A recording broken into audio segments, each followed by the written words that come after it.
এই বছর লেচুর এই অবস্থায় তো শোচনীয়, বলার মতো না। এবার তাপমাত্রা বেশি থাকার কারণে কোনো আমাদের দেশে আমাদের এলাকায় এরমও আছে যে 10 ভাগের 1 ভাগও লিচু নাই।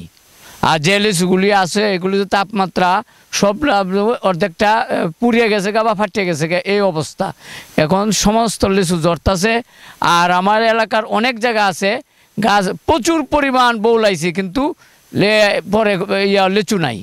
যে এই যে করুণীয় অবস্থা, কোটি কোটি টাকার এই এলাকার জনগণের ক্ষতিগ্রস্ত মনে হয় আর কি জিনিসটা, যে এইগুলি যদি কৃষি অফিস আগেই তদারকি করতো তাহলে মনে হয় কৃষকরা তো অনেকে বুঝে না, তারা তদারকি করলে এই ঘাটতিটা পূরণ হইতো। কিন্তু এরা আমি দেখলাম যে এই যে খরা অবস্থা কি করতে হয়, সেচ দিতে হয়, কিভাবে কি করতে হয়, এটা যদি তারা এটা আমার মনে হয় কোনো খোঁজখবর নেয় নাই। এটা একটা আমাদের জন্য দুঃখজনক। এখানে কোটি কোটি টিয়ার মাইর গেল। আর এরমও কৃষক আছে শুধু লেচুর চাষটাই তার পুঁজি, আর কিছু নাই। সমস্ত জমি যারা আছে সমস্ত জায়গায় তার সে লিচু লাগাই বইছে, কিন্তু এবার তার ফলন নাই। এবার লক্ষ লক্ষ টাকার এই মূল্য ফ্যামিলি আছে, 3 লক্ষ 4 লক্ষ 5 লক্ষ টাকার একদম মায়ের 1 টাকাও পাবে না এই অবস্থা। আর যারা লেচুর বোল দেখে কিনছিল আর কি, এরা এরকম ক্ষতিগ্রস্ত হয়েছে ব্যাপারীর, যারা নাকি 1.5 লক্ষ 2 লক্ষ টাকা দিয়ে বাগদা কিনছে, এরা 10,000 টাকা পর্যন্ত বিক্রি করতে পারতো না এই অবস্থায়। এবং আরও করুণীয় অবস্থা। এটা থেকে কীভাবে উত্তোলন করা যায় যদি সরকারিভাবে কৃষি অফিস এইগুলি যদি তদারকি করতো, কারণ এটা দেশের অর্থনৈতিক একটা পুঁজি, সবচেয়ে কৃষকরা একটা লাভবান, সারা দেশে এটা বিক্রি হচ্ছে হয়তো, কিন্তু এবছর বিক্রি হওয়ার মতন কোনো পরিবেশ নাই। এই অবস্থা আর কি কৃষক বাচ্চা আছে একদম দুশ্চিন্তা সবাই, যে এইটার উপরে ভর করে আমরা চলতাম। এখন তো অবস্থা খুব কাহিল, যে এরকম কৃষক আছে যে 1.5 লক্ষ টাকা বেচত, 10 টাকা বিক্রি করার মতন কোনো খাওয়ার লিচুই নাই। সব জড়িয়ে পড়ে গেছে গা, পুড়িয়া গিয়া সব কিছু পড়ে গেছে গা। এটাই এইভাবে করুণ অবস্থা।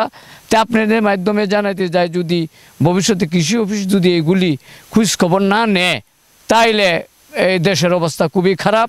আমরা তো জানতাম যে কোন সময় কৃষক বুঝে না, কোন সময় কোনটা দিতে হয়, কোন সময় সেচ দিতে ওষুধ দিতে হয়। এগুলি তো কৃষি অফিস, এগুলি অবজ্ঞ সরকার, এগুলি তারাকে দেখছে, এগুলিকে তদারকি করার জন্য, কিন্তু আমার দৃষ্টিতে তারা এই ব্যাপারে কোনো খোঁজখবর নেয় নাই। এটি আমার মূল কথা আর কি।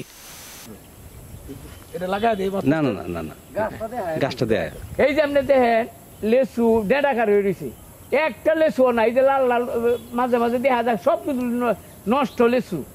এইগুলি মনে হয় 2-3 দিন পরে আর একটা থাকতোই না এই অবস্থা।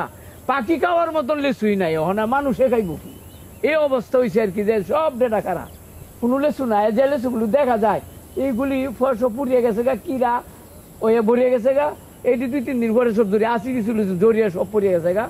এই খরা নেয়, এবার মোটামুটি খরা নিয়ে গেছে, সেচের অভাবের কারণে এগুলি নষ্ট হয়েছে। এটা আপনার